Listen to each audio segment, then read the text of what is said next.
Welcome to another one of our monthly Zoom meetings. I hope you're all doing well and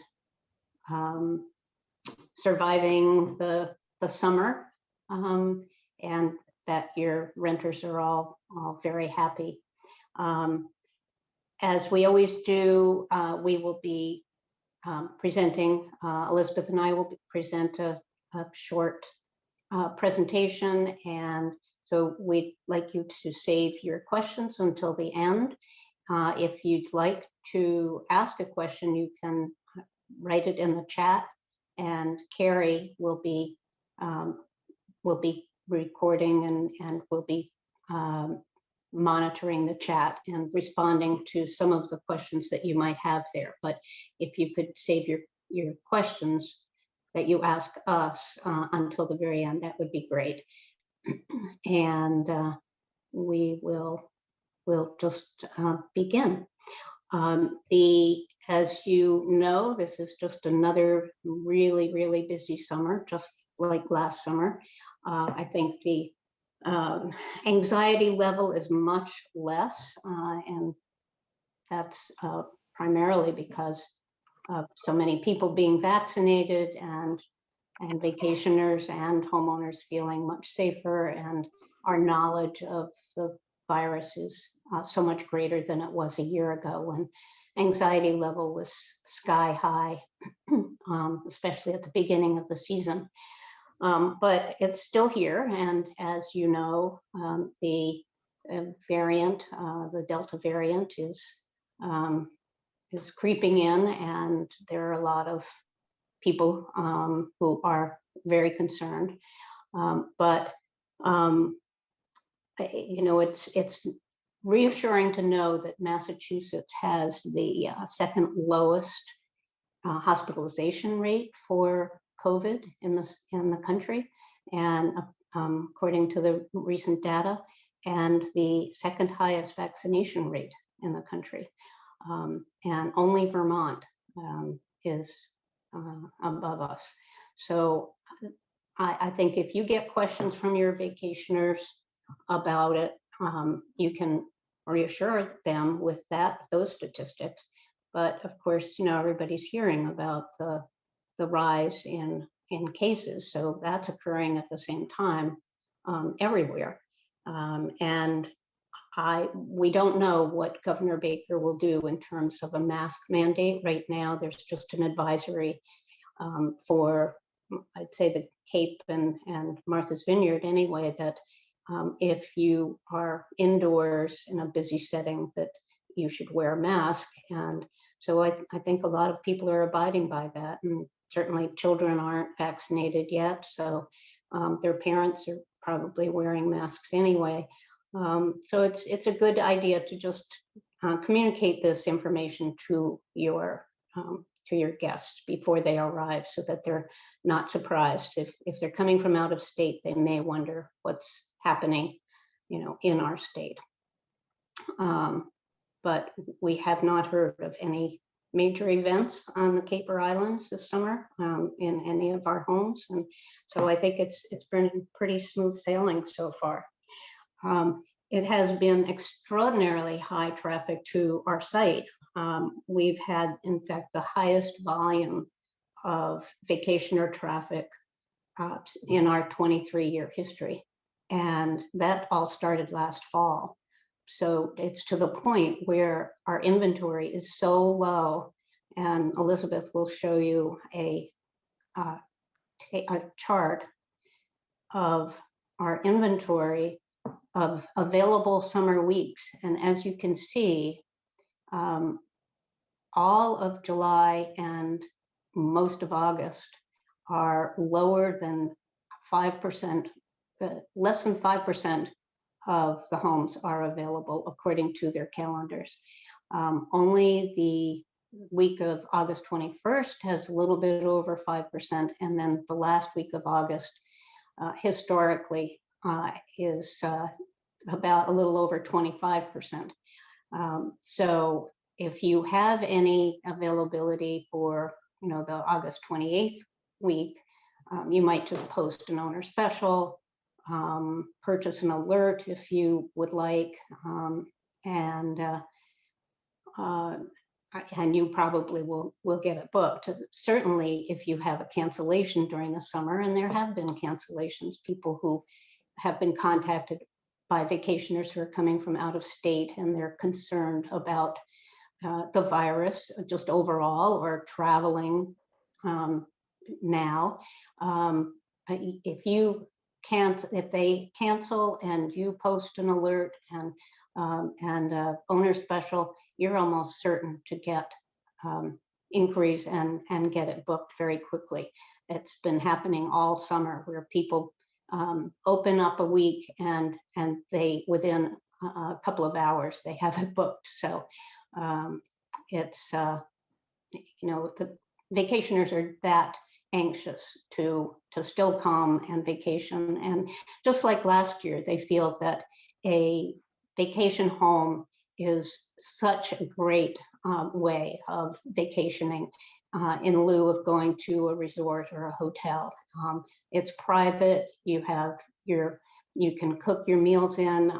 As we all know, restaurants are just so crowded this summer and short-staffed that a home offers the opportunity to prepare any of your meals at home, or order out and pick it up. And so I think people learned that last summer, and they're continuing into this summer. Joan, before you go on, Beta, can you Yes. press present in the upper right-hand corner, just so that we can get this screen a little bit larger?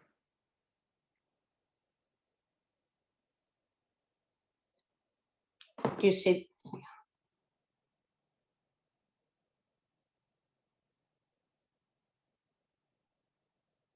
You may have to stop and reshare the print.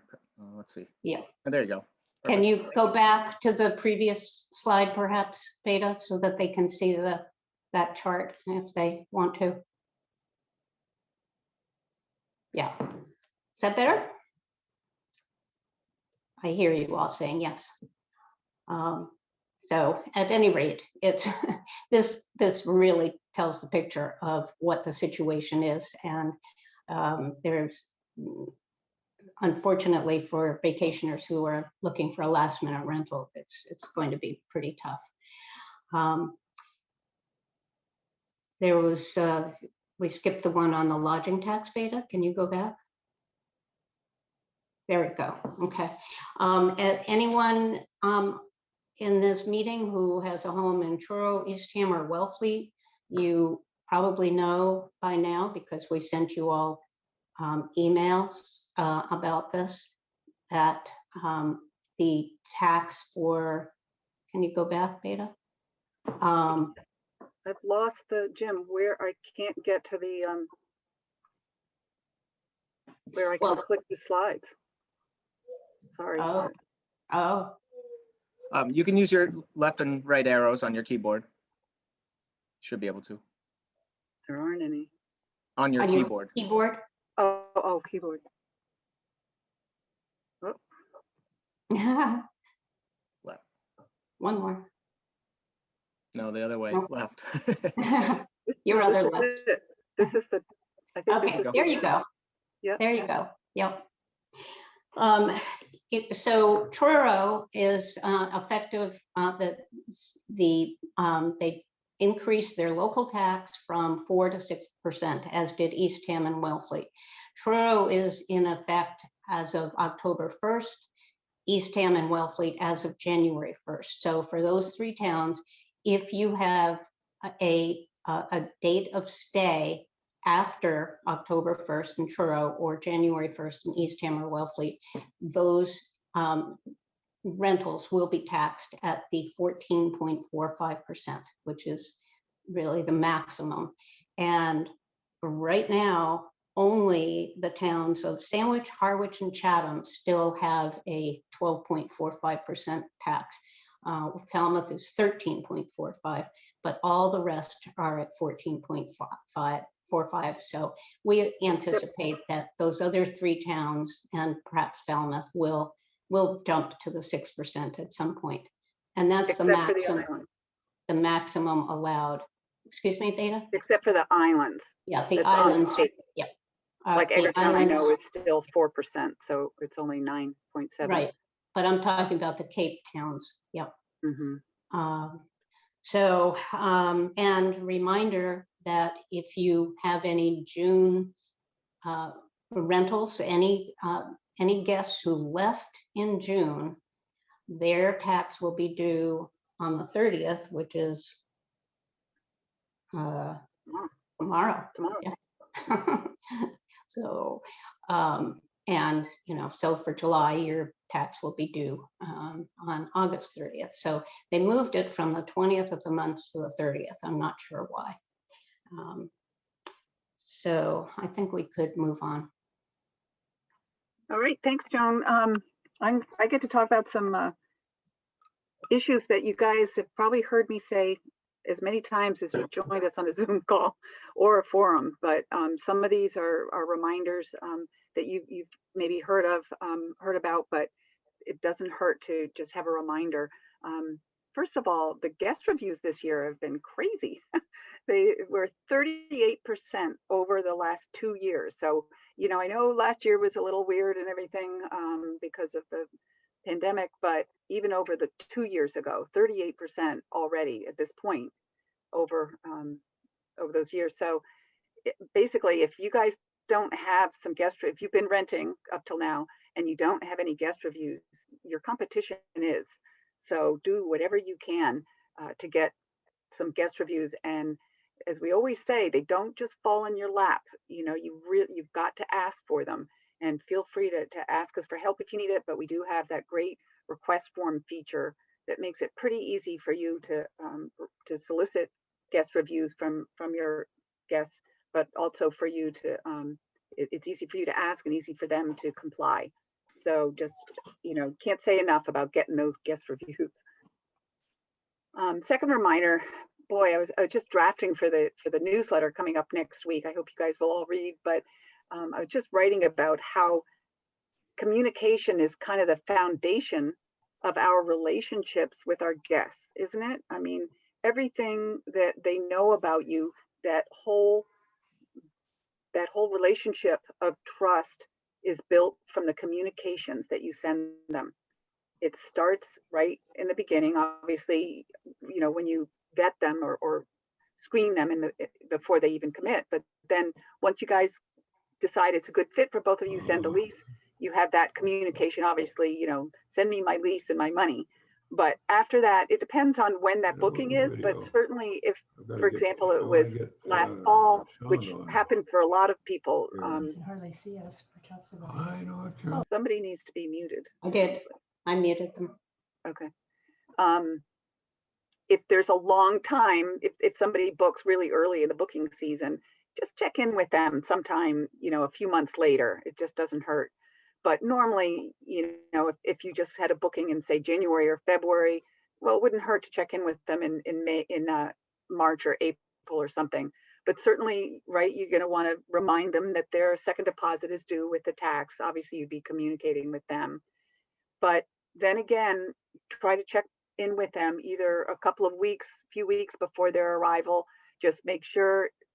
We've had, unfortunately, a couple of double bookings this year. We do every year, but they're just so regrettable for everybody, and they're so avoidable. If homeowners checked in, communicated with their guests, it would have been discovered before the last minute, right? And then the usual, right before they arrive, I always remind my guests that, I provide bed linens, but not the towels. Please don't, I've said it all along, but certainly right when they're packing, to remind them anything like that you think would be helpful for them to bring.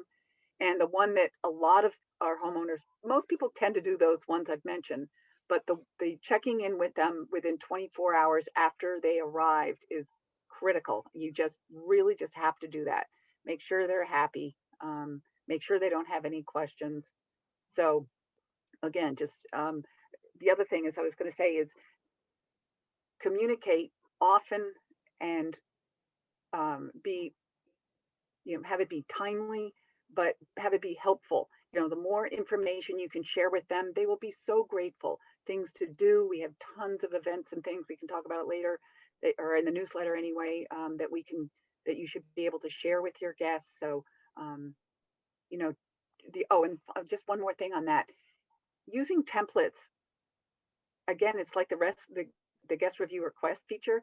It makes it easier for you, but it also kind of standardizes things. We're trying to work on providing each of you homeowners with templates for different things as well. We're constantly going to be building on that to help you. But in the meantime, create templates so that you don't forget things, so that it's not difficult for you. It just makes the whole process smoother and more professional for your guests. So that's communication. Can't hear enough of that. And finally, enter your pricing availability for next year. It seems like I know we're all just, can I just get through this year?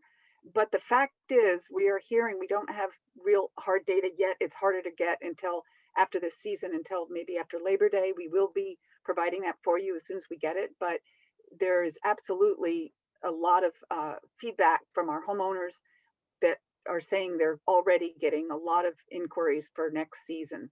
So all you have to do is just go in there and extend the calendar has been extended, in fact, through to the spring of 2023, believe it or not. So you don't have to do that, but if you can, just get your pricing and availability in there for next spring and next summer. You can do next fall if you want. Your listing will much more likely come up in a search if you've got that pricing and availability. So, and I just have to get this in. I always get feedback. We always get feedback from homeowners say, oh, I don't want to put it in yet because I'm saving it for my repeat guests. Well, that's fine if you feel that strongly that you are convinced that they're going to come back next year, even though they may not have paid anything yet. You can always, close off that week or those few weeks for those prized repeats if you have them. But why would you give up all the other weeks that you might lose? Other people are booking those weeks. Wouldn't it be nice to get that little bit of cash flow, get some of those bookings now, especially for those of you who just started out this year? I know there are a number of you may not have a bunch of repeat guests yet. Start getting those bookings as soon as you can. Joan, you're going to introduce our guest? Yes. A couple of months ago, we had a representative from a company that produces a device called the Minute Smart Home Monitor. Some of you may have watched that presentation. And this was something new for us. We really didn't know anything about it until then.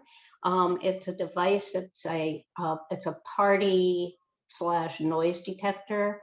It's a temperature and humidity monitor. It's a motion sensor. So it has a lot of features, but we knew that some of you had reached out and purchased one for your home. Carrie, who's on our staff, has one set up in her home. But we heard from Brian this week, who has a home on the Cape, and he wants to just say what his thoughts are on the device. Brian, do you want to unmute yourself? Okay. Hi, everyone. My name is Brian Geegan, and we have a house that's on the water in Monument Beach. And one of the issues that we've always faced with that house is humidity and possibility of mold. And we find that that our previous tenants have left the windows wide open, and the humidity is built up inside. And of course, that's always a concern for us, that it could lead to mold and problems that we'd have to deal with later on. So when we had that presentation about the Minute smart home sensor, one of the capabilities is that it would alert you about humidity and temperature conditions inside your house. And you could set limits for the humidity percentage, relative humidity, and also temperature, so that you get a notification if the house was quite damp inside. So we purchased a device and installed it in May, and sort of tested it while we were there. And we've been using it ever since. And so far it's really been effective. It was very easy to set up and install. I do get notifications, and we do communicate with our guests and encourage them to use air conditioning and close the windows. Sometimes they're reluctant to use air conditioning because they don't want to use a lot of electricity. But this has been I think it's been a really valuable device for us to use. We've tested out some of the other features, the noise monitoring, and that works very, very well. And the occupancy sensor, which there's a motion sensor in the device. And then also at the same time, what it does is it counts the number of other devices in the home that try to connect to the internet. So the logic of the software is that anyone entering the house will have between 2 and 3 different devices that tries to attach to the internet or your Wi-Fi router. That might be an iPad, a laptop, or a cell phone. And so it adds up the number of connections and comes up with a number and lets you know potentially how many people are in the house. That's not really been a concern for us this summer, but it's kind of a neat feature as well. So I can tell you that I think that the device is useful. It's low cost. It's been easy to set up and install. And so far we're just using it to monitor the rental house. But I could see where people that might have multiple houses or apartments or condominiums would get a number of these devices, and then you'd enter a subscription relationship with Minute where you pay it per month so that you get the feedback and the information from all the various sensors. I'm happy to answer any questions that people might have, but our experience has been very positive, and I'm going to get a second sensor here in probably a month or two and start using that as well. That's great feedback, Brian. Someone just asked a question about what have you told your guests prior to their arrival about this device? Sure. We've got we call it a welcome aboard package. It's pretty comprehensive. It provides a lot of information about the house, the various appliances, and the other devices that we have in the house. For instance, we've got a digital lock on the front door that has a key code. And so we'll provide information about how that front door works to unlock and lock it. But I also include information about other devices, smoke alarms that we have. We have a remote water cutout valve. So if we have any flooding issues, we can remotely turn off the water. But this year I made a point of indicating that we have not only smoke alarms, carbon monoxide alarms, but also a temperature humidity alarms in the house, so that if the carbon monoxide alarm goes off, we're going to get a notification and we're going to immediately contact the tenants. Mm-hmm. Or if the smoke alarm sensor goes off and we get contacted by the Minute smart device, we're going to contact the tenants. But if obviously the smoke alarm is going off, they need to contact the fire department if there's a true fire. So we've been very clear about remote monitoring of the house. We've also been clear to say that the device does not monitor voice or voices. It only can monitor noise, although we've had the noise service turned off. It just isn't an issue for us. But we've been very clear about the devices in the house, and so far people have been comfortable. We do have several cameras in the house, and what we've done is we've unplugged the cameras. They're in very visible locations, so that anyone that walks by and sees a camera, they see that it's unplugged and that it's not working. So we haven't had any issues with the guests that have used our house this year. So you have the cameras for the winter when the house is not being used, is that right? Absolutely. Or, yeah. Mm-hmm. Mm-hmm. Okay. I would think there would be more concern on the part of vacationers about cameras than about the device, a device like this one, the Minute device. Right, and we leave the cameras out, and we notify them in advance that there are cameras there, but they're turned off, they're unplugged, they're easily seen, verified that they're unplugged, and so that hasn't been an issue. We haven't had anyone sort of challenge or question us about that. Yeah. Well, and you live in or your home is in a remote area. So you wouldn't have necessarily have neighbors who could alert you to something. So I would think this would be a pretty necessary device. Yeah, I think it's this Minute smart home device. It's interesting that we find it to be valuable when the house is occupied. And I think when the house is not occupied in the off season, it's going to be a backup device that complements the other devices we have in the house. So I think it's going to be tremendously useful. And so far, it's really easy to use and set up. That's great. So you got to set it up. You didn't have to hire anybody to set it up. No, it You was were able- very easy. It was very Wow. easy. And the notifications you get are on your cell phone or your iPad or your laptop, however you want to get those notifications. Well, Brian, this is all great information, and I think Carrie shared the link to the our blog about the Minute device that you could all see, and you could just actually go to their website too to just get more information and contact them. Thanks so much, Brian. You're welcome. My pleasure. Beta, do you want to just end the slideshow so we can see Yep. more people? Yep. And if anyone has a question, if you know how to raise your hand, you could do that. But I'm sure there are some questions. Carrie, were there some questions that people asked in the chat that you might like to ask? So far, I think they've all been answered, except for the last one, the monthly fee on the Minute device. Does anyone remember what on the Minute device, it's free if you just have one device, but then if you have multiple devices, there is a monthly fee, but I can't remember what it was. I'm trying to see if I can find it here. Yeah, I'm not sure either, but I think for most people, one device would probably be sufficient. One or perhaps two. Right. Questions? Yeah. Carrie? I don't know how to raise my hand. so- Okay. Hi, you're- Jessica. Hello, how are you? Hi. Good. So far so good, except I'm a first-time renter in Mhm. Truro. And I was there a couple of weeks before and I noticed it, but I didn't really register it. Mhm. But so my renters came in very happy, and there was some kind of mosquito infestation in Wellfleet.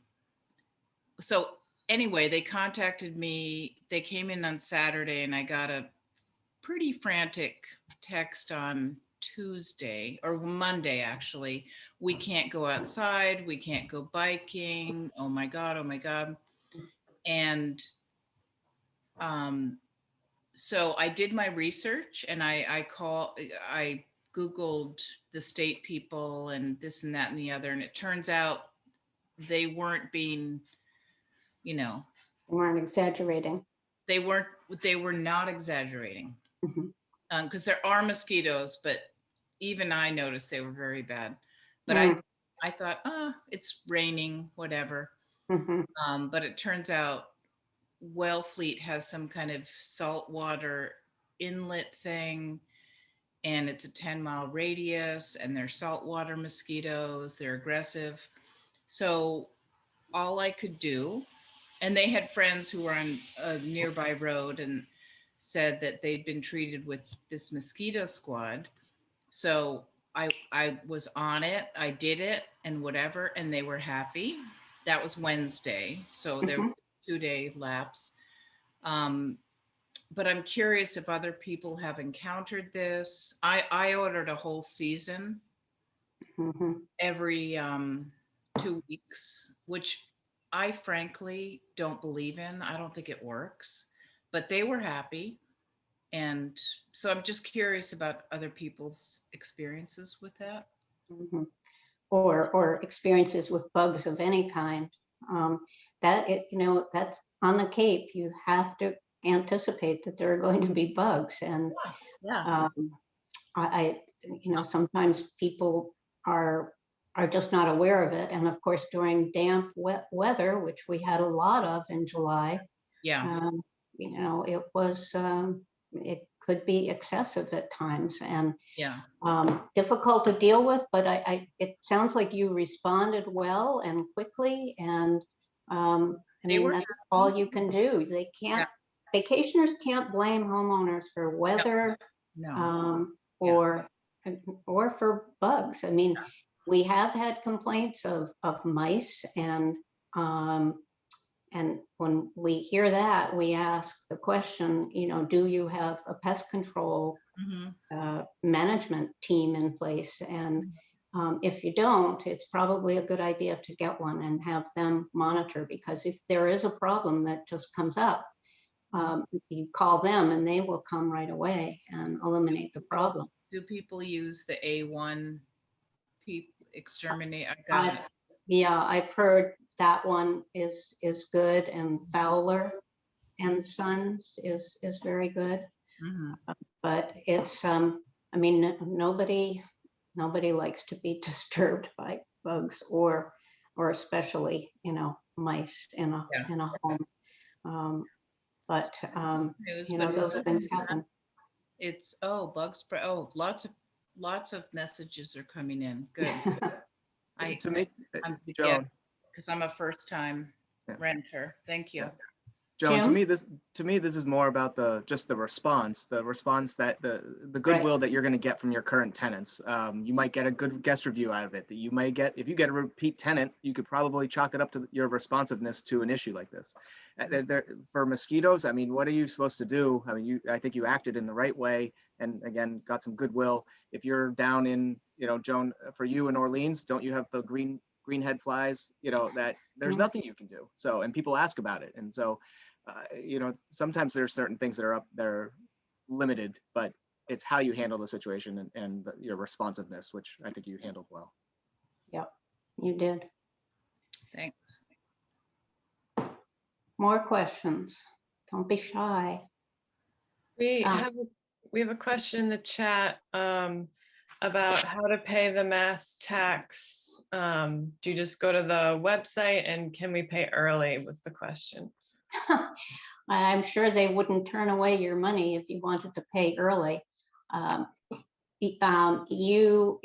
If you're registered, I mean, you have to be registered first, and then you go into your account on Mass Tax Connect, and it's a little confusing, but you follow your nose, and you can. It will ask you for the amount of money that you collected in rent during that month, and then it will ask you how much of that was taxable. It may not have all been taxable, or it may have been that you got a renter from another site that maybe collects a tax, or for some reason, and then you just put in what was taxable, and they calculate for you. They know what your town's tax rate is, and so they would calculate and say, this is how much you owe, and you just cross your fingers and hope that what you collected is the same thing as what they're saying you owe. So that's what you do, and there's a phone number. We have a phone number on the site in our FAQs for lodging tax for the Department of Revenue, and you can call them, and they're usually pretty helpful. I just add that in all the times I've done it, I've never had a discrepancy. I mean, not that I'm a great bookkeeper either, but I just, by what you said, it kind of implied that, you know, you throw it up there and hope that it's the same. But have you, Joan, have you ever had a discrepancy between? No, it just, if you keep good records, and you know, How do you do that? you use booking management, which is a free feature on our site. So I hope you're all using that. Brian, did you have your hand raised? You can unmute yourself, or maybe I'll do it for you. It's Brian Keegan, but maybe it's Brian. No, I saw Brian. Brian, you have to unmute yourself. There we go. There you go. Okay. Okay, about a week ago, I got a call from one of our guests who's in our cottage in Martha's Vineyard, and he said the hot water doesn't seem to be working anymore. Well, basically, something went wrong with the hot water heater, and I have tried for the last week to find somebody who would come service it out in Martha's Vineyard. It's almost impossible. I've contacted about every plumber, electrician on the island, and the response I generally get, oh, you're not one of our regular customers. Or, you know, we have a big backlog. There's a lot of people out here. And so I was wondering, does this organization have a listing of maybe available plumbers? I'm very frustrated. I'm up in New Hampshire, so it's very hard to get down there and diagnose it myself. I'm handy, so I'm my own caretaker. And for that reason, I don't have, except for lawn service and cleaning service, I don't have reliable people that I've done, you know, business with. Question is, how do I find a plumber to come fix my hot water heater? Oh dear. So what's happening with your current guests? They've been very understanding. They used to own a cottage themselves on Martha's Vineyard. They've agreed to stay in the cottage and live with it. Very adjustable. They do have friends on the island so that they can go take a shower on occasion. And I'm giving them a slight discount, on the rest of the time. Now, this Saturday, we're having a turnover, a 2-week turnover, and they're coming, and I told them I could give you a discount or I could give you a full refund. They said, no, we're not going to be denied. We've been thinking about this all winter. We want to come. No hot water, which does not keep it from coming. So Wow. Very, very flexible and understanding tenants. So they were returning. Yes, with yeah. time and time again. So Yeah. So again, the question is, how do you find a plumber? Wow. This is weird, and I don't know if the Cape is any better, but I wonder if you checked, you know, the Upper Cape to see if somebody would be willing to come over. You would pay for their trip to come over. That's an idea. Yeah. Upper Cape, yeah. Mhm. I'll Is see any if I better? know of anybody. I know Yeah. about 3 or 4 plumbers here, so I'll see if I can give you some names, Brian. Yeah. Okay. Okay, that would be very helpful. I think you must have my email in your file somewhere. Oh, yes. Yep. Okay, yeah, any leads or references you could give would be great. Okay. But they just seem reluctant they got all the business they need during the summer, and they don't need any new people, and it sounds like, oh, we sympathize with you, but. Mhm. Yeah. Oh dear. Well, good luck with that. We'll be in touch with you. Okay, thank you. Can I make a suggestion? If you don't Sure. spell out the problem, they may call you back. If you say, it's just my water, you know, they may think you're going to replumb your house. That's worth a call. Oh, You I'm don't have sure to you say that told them either. what it was. Just Yeah. say, please call me. I have a problem at my house. And then perhaps they'll call at least to find out what it is. Oops.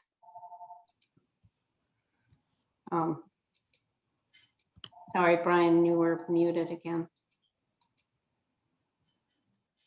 Oh, that's a good suggestion in the chat room. Call Plumber Supply Company Well, Plumber Supply. and see Yeah. if they can recommend anybody. Yeah. Okay. I mean, you just have to throw enough against the wall. You know, you just have to try as many things Yeah. as you can. I've shotgunned it all over the place. Enough, I think. Yeah. Really? I'm sure you have. Yeah. Well, I think the idea of maybe having somebody from maybe the Falmouth area. Do go you over. guys on the Cape, do you have the same problem with your service providers? What kind of service provider? No, she's talking to everybody Oh. else. Yeah, I Yeah, think everybody else. I think it's a common problem everywhere, not just, I mean, Yeah. you know, I've tried to get someone to repair a washing machine and it took 2 weeks. And was a very easy fix. Greg, you have your hand Right. up? Yeah, how are you? I have, good. Getting back to the insect issue with infestation and stuff, Mhm. that is a very dicey topic because it's an act of God kind of thing. No one can anticipate it unless you're in an area that has a annual issue with like greenhead flies or whatever. But my general bugaboo has been spiders. And I have a great tenant in my house right now that's been back for years. And she even brought it to my attention. It's no big deal to her, but a spider web can show up in 3 or 4 hours. Yeah.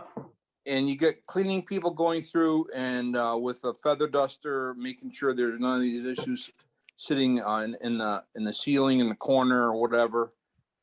And it can recur in 3 or 4 hours. What you really need is a developed understanding between the renter and yourself as to how you're trying to address issues. And you need a certain bit of tolerance. And unfortunately, it's a crapshoot as to whether you get a renter that understands the same concept. That's why I'm trying to morph into repeat renters, because you know the temperament. Yep. And those people that write good reviews and make wonderful suggestions about what you can do to improve the place. Those are the people that you've got to cultivate, because the Yes. person that comes in from a metropolitan area that wants the red carpet treatment and bug-free, whatever, you can do all you can. And all it's really required is a reasonable effort. It's really not a health issue. But some people really, really have issues with insects. And I also, as a concluding thought, I've made it a very big point in my rental agreement in bold type that if you have concerns regarding the full rental and being able to deal with weather issues and everything else, you've really got to get renter's insurance. I'm sure there's a underwriting policy for every conceivable event that could take place during a rental. And it's up to them as a consumer to guard themselves against a loss. We as landlords can't guarantee this. Typically, once a year, I have a problem with someone trying to get out to Nantucket, and there's a hurricane coming up the coast, and all the ferries are canceled. They can't even get out there. And they'll call and say, "Can you just give us some money back because we couldn't get there?" I can't do that, and I'm not going to do that. Once you start that, it just steamrolls, and people just have to figure it out. And it means taking a bold stand. But I'm articulating some of my issues and how I'm dealing with them, with the hopes that the rest of you that are listening can understand that, we're not seeking a group opinion as to how this is done, but generally speaking, there are avenues of resolution and hope. And the key, as Elizabeth said in the beginning, is communication. Yeah. If you communicate, you can jawbone it. And everybody's got to kind of suck it up, and otherwise it's war, and you don't want that. Well, Greg, thank you. I think that you touched on the key here, and that is repeat renters are golden. They know your home, you know them, they take care of it, they want to come back. And there are so many fewer issues with people who are repeat tenants. There are many many vacationers who are vacationing for the first time ever in a vacation home because they've heard, the merits of it, and they realize why it's a good alternative to hotels.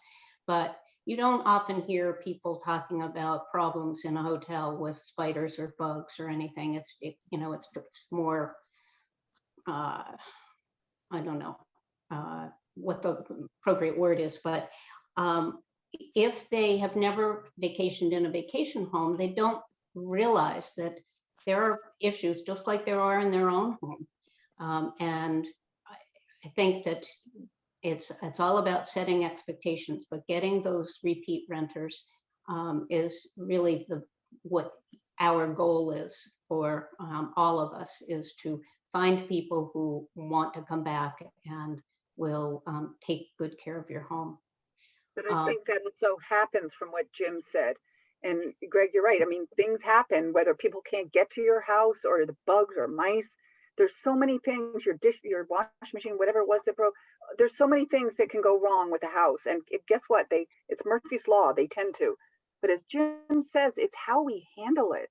Mhm. And whoever the speaker was right in the beginning, you know, maybe she's got a repeat guest for a few years now because of her. She can't solve the mosquito problem or whatever it is, but Mhm. it's the way she handles it gives the vacationer the sense that she cares, number one, and that she's trying to do, even though it's not her responsibility, she's sympathetic and she's trying to do something about it.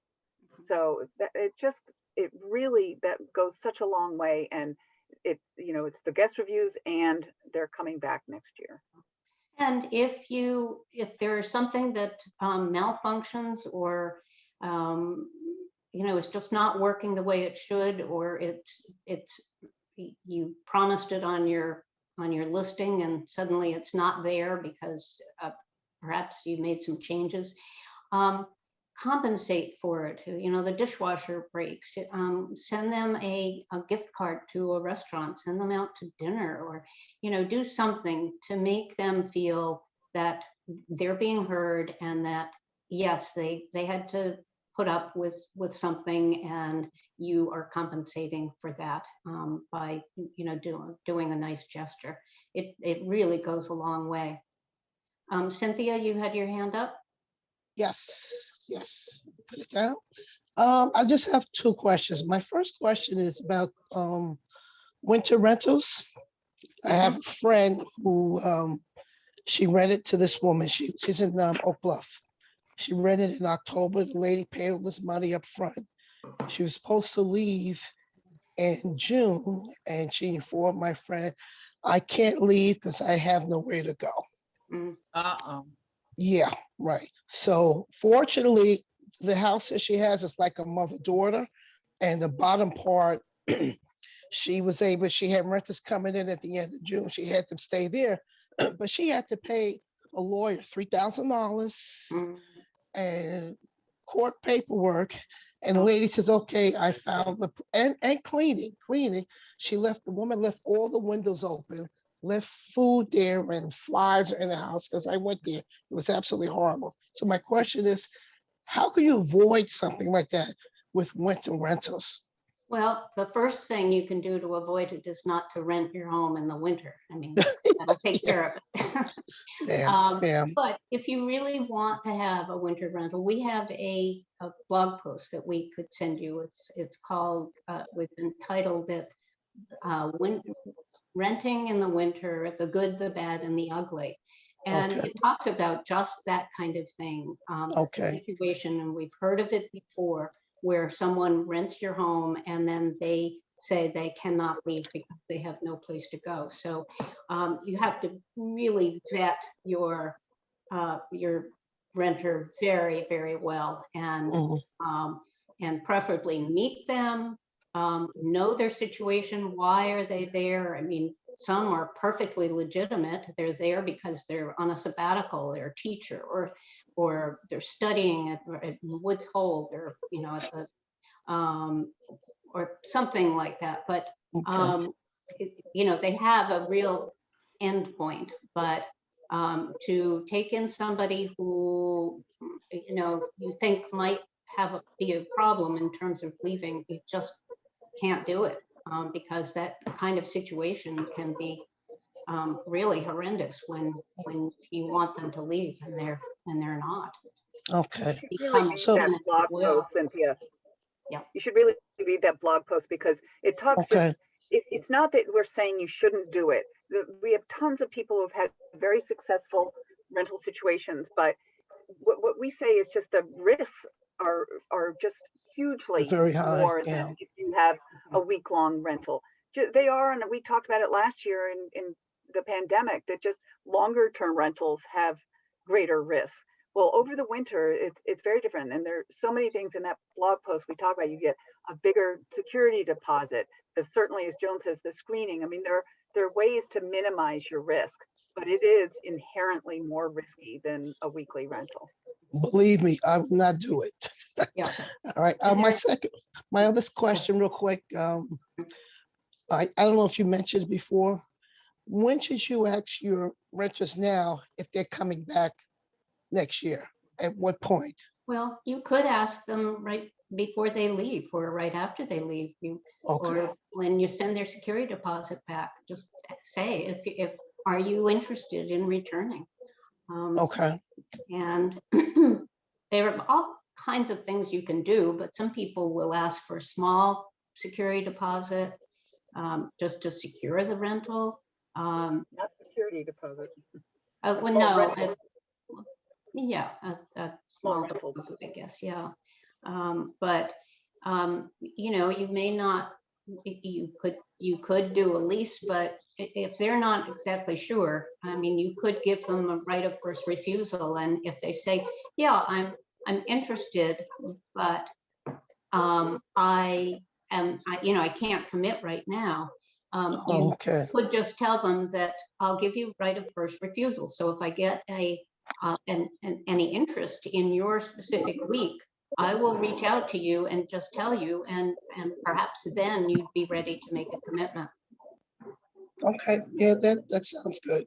Yeah. So you let them know, and if they say, well, I'm not sure, and if I do get something, I'll Yeah. give them a. Yep. If you're interested. More questions?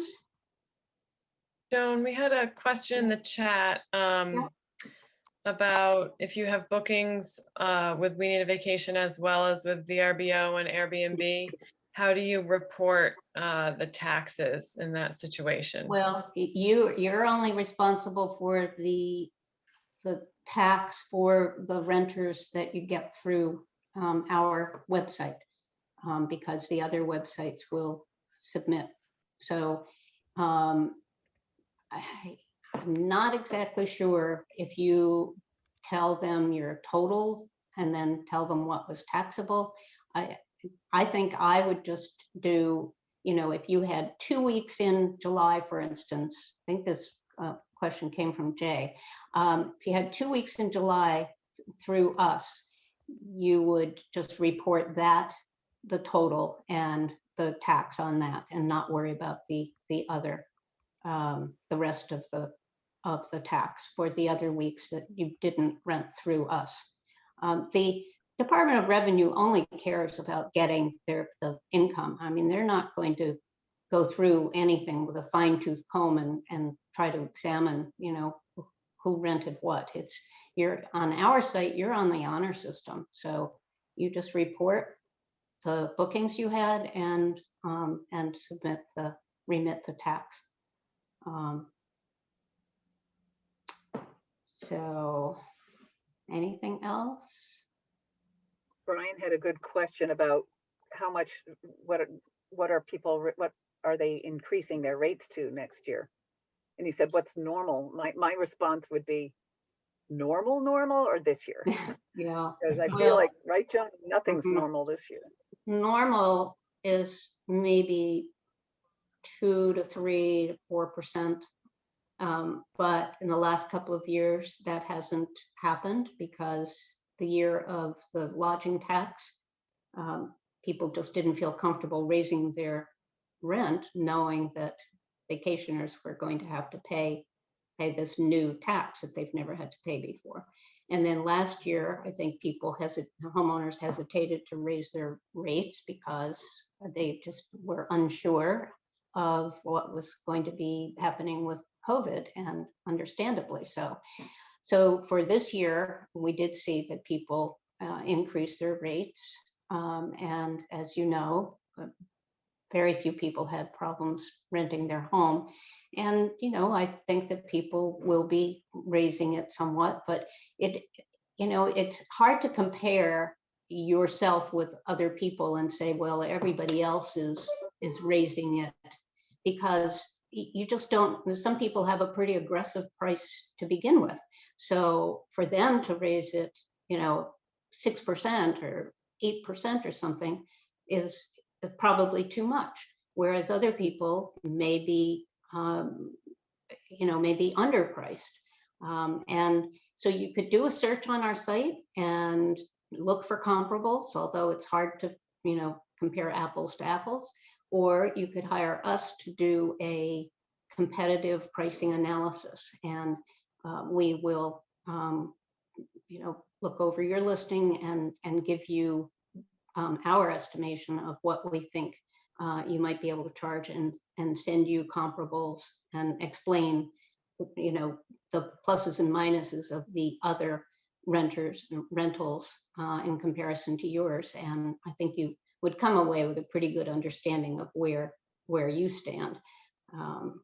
And some people I usually do the pricing analyses, and often will tell people or show people that they are underpriced by a little, and or maybe a lot, and they could raise them. But you can always, if anybody ever questions you, if you've had that done, you could always say that you had it professionally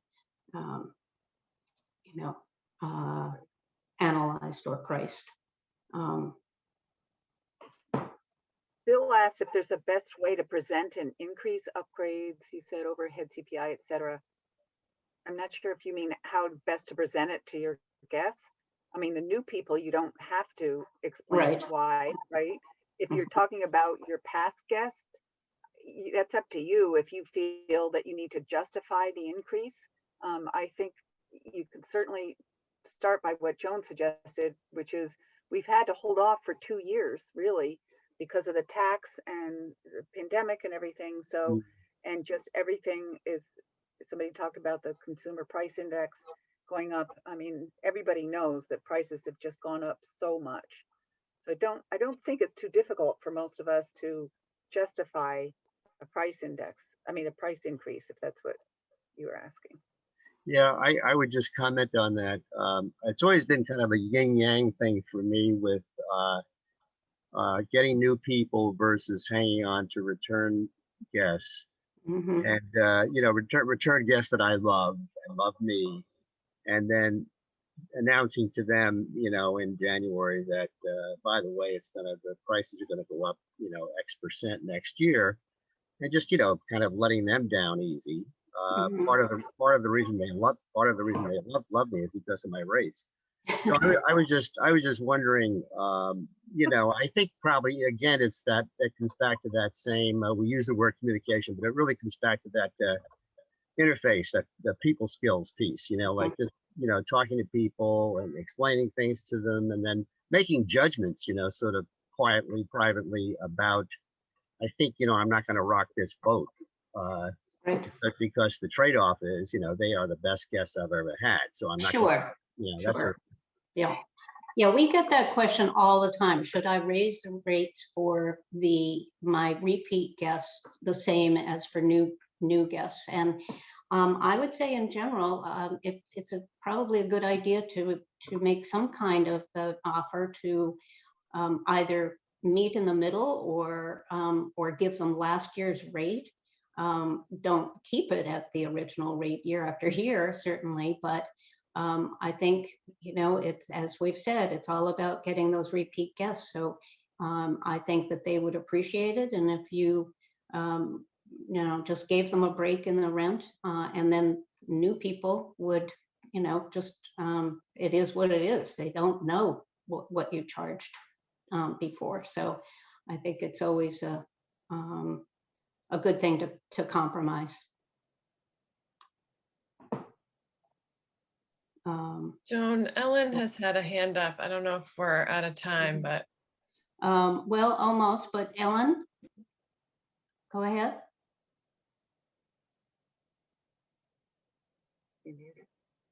Ellen, you'll have to unmute. While she unmutes, I see here in chat that Andrew said that he's always had success offering this year's price if they prepay in full. Very good for cash flow, he said. That's an idea. I think excellent idea. Did we get Ellen? Yes. I was just going to suggest about getting about getting plumbers or helpers during the year when you have a problem. I think it helps to get somebody and have them early in the year before your season starts. Even if you could probably do some of the work yourself, it gives a little bonus, and then thank them, pay them right away. And if you're a regular customer, they will come. They'll come even at night. You have to pay extra, but so I've had good luck with. Yep. Yeah. Good idea. And Greg? May I just add to? Yes. They told me there's a tremendous loss of helpers on the island, or people to back up so they can do, their helper can do some of the work. Right. Yep. So that's a problem on the island. Yeah. Well, Brian and Caroline can attest to that, I'm sure. Greg, you had another question? You're muted, Greg. I just want to supplement your guidance on the room occupancy tax reporting mechanism. Yes. And it's very important to understand that the room occupancy tax from the DOR's perspective is tied in from the locus. So your address ties in all the reporting of taxes at that particular location.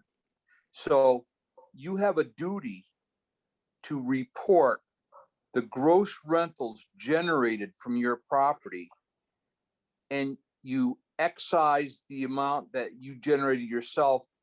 In other words, not through a broker, agent, another website or whatever, and you pay what you are responsible for.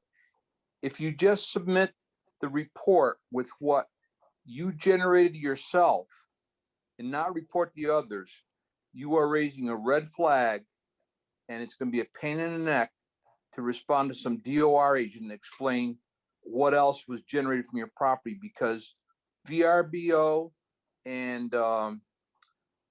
Airbnb and all the others, they're reporting under your address, and they've got to link it into something. So if you neglect it, you're just creating more work for yourself later. Again, we work off on honor code, so do they. They have a responsibility to collect it and pay it. We're not involved, but we have to tell the DOR that they generated money from our property. So just wanted to throw that in. Okay. I studied the form. Yeah. Backwards and forwards. Yeah. And it's an all-inclusive report. Yeah, that's not something that has come up before, but I'm going to talk to our connection at the Department of Revenue and just make sure that, I mean, I'm sure you're right, Greg, but I want to get it right in my head. I'm a little fuzzy on this whole thing. So I'll look into that. Sure. And the other thing I was going to mention is that if you ever go to enhance the booking management matrix that you have, after you find out from the DOR about this business of reporting and everything else, I think we need a line to show, because we have a column where you show where the rental was generated. And that should tie into some line that shows what is being reported, because it would be very, very helpful to most people that use your website. Yeah. Yes, thanks. We intend to enhance the booking management. All right, Don't we, Jim? Yes, of course. And I think we will likely send out a survey by sometime this fall. I think it would be a good idea for those that do use booking management. We'd love to hear your feedback on features that you're looking for, and we'll add that to our mix as we review. Great. Well, it's after 8, and I'm sure some of you are hungry if you haven't had dinner yet, like I haven't. And I want to thank you for attending tonight. This has been great. If you have any questions at all, you know how to find us. Just email info@WeNeedaVacation.com or call us, and we're happy to help you, and hope you have a wonderful rest of the summer. I know some of you are probably counting the days until you can reclaim your house and those final renters leave for the summer, and at the end of the summer. But it's so far so good. I think it's been a good summer overall, and I hope that continues. So keep in touch.